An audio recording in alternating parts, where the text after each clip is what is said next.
बिस्मिल्लाहिर्रहमानिर्रहीम। इस्लामियात की किताब में आपको खुश आमदीद। आज हम 5वीं जमात का दूसरा सबक यानी हिफ्ज़ कुरान मजीद का तारुफ पढ़ेंगे और देखेंगे कि इनमें कौन कौन सी सूरतें या आयात मौजूद हैं। तो चलते हैं अपने सबक का तारुफ देखते हैं और जानते हैं। सबसे पहले अगर हम बात करें हासिलात ताल्लुम की, तो आपकी किताब में मौजूद इस सबक के 3 हासिलात ताल्लुम हैं। सबसे पहला SLO आयतुल कुर्सी, सूरतुल फील, सूरह कुरैश को दुरुस्त तलफ़ुज़ और रवानी के साथ हिफ्ज़ कर सकें। तो गोया के इस सबक में हमने 3 चीज़ें हिफ्ज़ करनी हैं: आयतुल कुर्सी, सूरतुल फील और सूरतुल कुरैश। दूसरा SLO है इन सूरतों को नमाज और नमाज के अलावा ज़बानी पढ़ सकें। तो इनको हमने ज़बानी याद करना है, आयतुल कुर्सी को भी, सूरतुल फील को भी और सूरह कुरैश को भी, और हमने इनको नमाज में भी पढ़ना है और नमाज के अलावा भी आम रोज़मर्रा ज़िंदगी में भी ज़बानी पढ़ना है। और तीसरा SLO है आयतुल कुर्सी की अहमियत व फजीलत जान सकें। तो ये हैं हमारे 3 SLOs जो हमने इस सबक में कवर करने हैं। पहले हमने 3 सूरतें याद करनी हैं, 2 सूरतें और 1 आयतुल कुर्सी याद करनी है।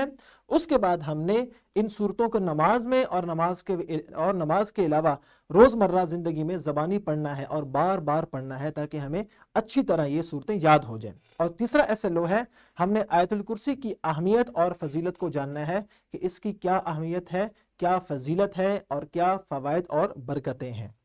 तो चलते हैं उसके बाद अपने सबक की जानिब और देखते हैं कि हमारी किताब में इनके बारे में कौन सी अहम मालूमात दर्ज हैं जो हम इंशाअल्लाह अगले सबक से शुरू करेंगे।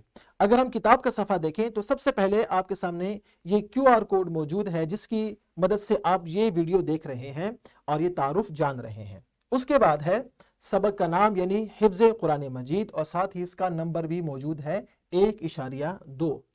उसके बाद है हासिलात ताल्लुम और हमने उनको अच्छी तरह जाना। अगला QR कोड, दूसरा QR कोड, इसकी मदद से हम इंशाअल्लाह बाकायदा अपने सबक का आगाज़ करेंगे और सबसे पहले हम चलेंगे ज़रा सोचें कि उन सवालात की जानिब जो कि ज़हनी बेदारी का काम देते हैं। उसके बाद है आयतुल कुर्सी। हम इंशाअल्लाह सबसे पहले आयतुल कुर्सी की अहमियत, उसकी फजीलत, उसके मजमून के बारे में और उसके फ़ज़ाइल के बारे में इंशाअल्लाह चंद अहादीस आपके सामने रखेंगे और उसके बाद हम पढ़ेंगे इंशाअल्लाह आयतुल कुर्सी को दुरुस्त तलफ़ुज़ और तजवीद के साथ। और उसके बाद हम पढ़ेंगे इंशाअल्लाह इस QR कोड की मदद से सूरतुल फील को। हम इंशाअल्लाह उसके बारे में चंद अहम मालूमात आपके सामने रखेंगे कि सूरतुल फील का माना क्या है, इसका मजमून क्या है, इसमें किस चीज़ का जिक्र है और कौन से वाक़े की तरफ इशारा है।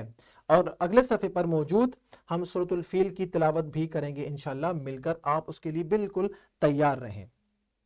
अगला QR कोड यानी तीसरा QR कोड, इसकी मदद से इंशाअल्लाह हम सूरह कुरैश को जानेंगे और सबसे पहले हम ये जानेंगे कि कुरैश किसका नाम है, इस सूरत का ये नाम क्यों रखा गया और उसके बारे में चंद अहम मालूमात भी आपके सामने रखेंगे, जैसे उसका ज़माना, उसके रुकू और आयात के बारे में। और आगे चलकर हम इंशाअल्लाह इसके मजमून पर भी थोड़ी सी बात करेंगे कि इसका मजमून हमसे क्या मुतालबा करता है। उसके बाद इंशाअल्लाह हम सूरह कुरैश की तिलावत करेंगे और सूरह कुरैश की तिलावत के बाद जैसे ही हमारा सबक ख़त्म होगा हम चलेंगे सरगर्मियाँ और देखेंगे कि इसमें कौन कौन सी सरगर्मी हमने करनी है, कैसे करनी है और इसका क्या फ़ायदा होगा। और ये तमाम सरगर्मियाँ हमारे सबक ही से मुताल्लिक हैं। उसके बाद है रहनुमाई असातिज़ा जो कि असातिज़ा की सहूलत के लिए दिए गए हैं और इनका मुताला इंशाअल्लाह असातिज़ा के लिए ज़रूर मुफीद साबित होगा। उसके बाद है अमली मंसूबा जो कि हर सबक का लाजमी हिस्सा है और ये अमली मंसूबा आपने ज़रूर करना है, चाहे वालिदैन के साथ मिलकर हो या किसी आलिम दीन की मदद से हो या असातिज़ा की मदद से हो। और साथ ही आपके सामने मज़ीद पढ़ने का लिंक मौजूद है जिसकी मदद से आप इन सूरतों और उस आयत के बारे में इंशाअल्लाह मुफीद मालूमात हासिल कर सकेंगे। तो आपने ये तारुफ और इससे अगला सबक और उसके बाद आने वाले तमाम असबाक खूब गौर से, ज़ौक़ से और शौक से सुनने हैं और उन वीडियोस के तहत दी गए PPT, लेसन प्लान और वर्कशीट को आपने ज़रूर हल करना है और उनसे फ़ायदा लेना है। अगले सबक से इंशाअल्लाह बाकायदा आगाज़ करेंगे। फ़ी अमानिल्लाह।